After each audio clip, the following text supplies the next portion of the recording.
I'm really confused on how a show like Fear Factor even existed. Who really sat there and said, let's put people in high risk situations and just give them $50,000 if they survive? And the crazy part is, people actually signed up for this. People were actually willing to put their life in danger for some money. I get it's $50,000, but is that really enough? There were 3 types of challenges on Fear Factor. 1, wow, this is actually dangerous. 2, nah, that's disgusting. And 3, this has to be illegal. The danger stunts were actually kind of crazy. You had people getting launched into the air, dragged by horses, flung off buildings. Like, it's the first challenge. Why am I already about to lose my life? Has nobody sued Fear Factor yet? The producers woke up one morning and said, yeah, let's see how close we can get to murder without going to prison. All of that just for the IRS to take half your winnings? You risked your life for a Toyota Camry and a bag of groceries? And when you thought it couldn't get any worse, they made you eat some of the craziest things. Now, this is where Fear Factor really became a problem, because at some point they said, you know what, throwing people off buildings isn't enough. What if we make them eat abnormal foods? Like, you're telling me you wanted to drink that blended pig intestine shake? They had people eating spiders, reindeer testicles, worms, literally anything. Sometimes you got lucky and you didn't have to eat anything. You know, maybe you had to dive in cow blood. Maybe you had to retrieve something while being in a box full of rats. And Joe Rogan did not care one bit. He actually enjoyed seeing those people get tortured. A person could be crying, vomiting, suffering, and his only reaction would be telling them to finish their plate. And the worst part is that somebody could do all of this and still lose. You just drunk a whole gallon of blended cockroaches only for some guy named Chad to beat you in the final round. Now your entire digestive system is ruined for no reason. How do you even explain to your kids what you're gonna do? Mom,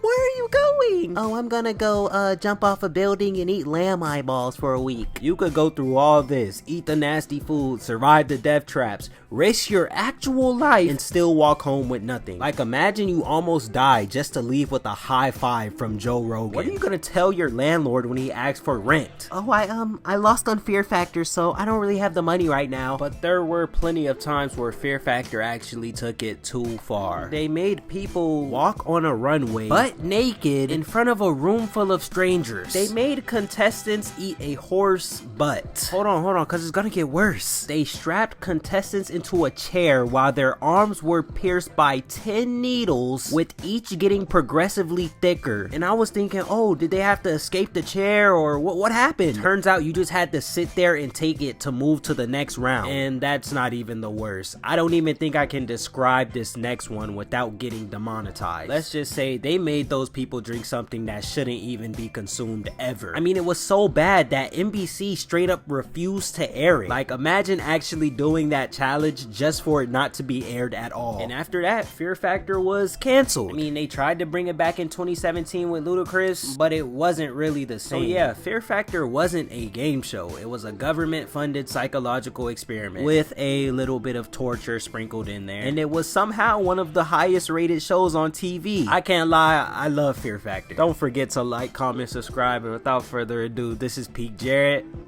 and I'm out.